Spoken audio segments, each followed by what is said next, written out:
Good morning, family. This is Ricky, and welcome to Hope for Today. Happy Monday. Come on, y'all. It's Monday. Let's go. Get up out your bed, bend the knee, and thank God for another day. It's Monday. You know how we roll here. We're going to act like a thing is so, even though it ain't so, in order that it might be so because God said so. I've been thinking a lot about relationships and what happens when relationships go wrong and what God wants me to remember when relationships go wrong. Because we're people and people do peopleish things. Saying all that to say, I'm announcing that this week is People Week at Hope for Today. Today. It's People Week. We're going to be talking about how to navigate relationships with people. I'm reminded of Barbra Streisand's words.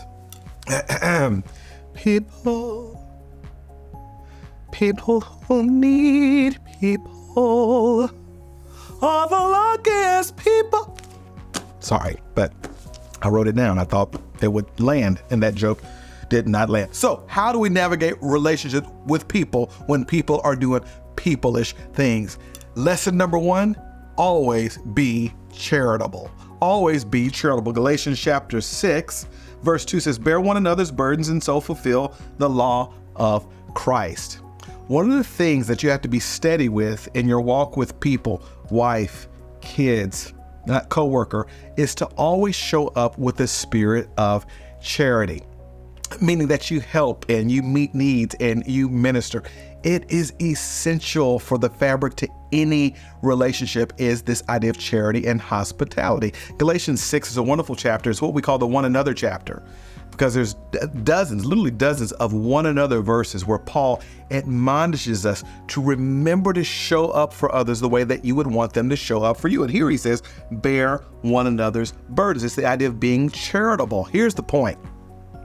It's one thing to say you love somebody, but they don't really believe it until you show you love somebody. In fact, there's many of us who know what it's like to be in a relationship with someone who talks a good talk but does not walk a good walk. So it's incumbent upon me not only for the people in my life to be discerned well that they are people that need to be in my life because they're showing up well, but to also make sure that I am doing my responsibility to show up well for them. That when they're in the hospital, visit them. When they need a meal, help them. When they need some help, show up. Help. This idea of charitableness in my life. I used to put it this way. Ours is a world whereby when people are going through and they post it on Instagram or Snapchat or whatever, and they say, hey, pray for me and really going through, really struggling right now, don't have a lot of money, can't afford groceries. And what do? We just kind of tweet back and say, okay, sending prayers your way, sending positive vibes your way. And yeah, it's good to pray for people, but I don't know about y'all. If I'm hungry, I don't need positive vibes. I need chicken.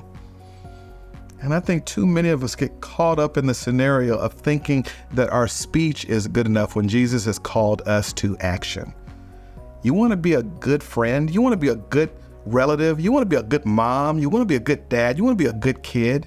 You want to be a good coworker. Show up with charity. Don't just talk about your love. Show your love. That's Hope for Today. People Week. I'll see you next time.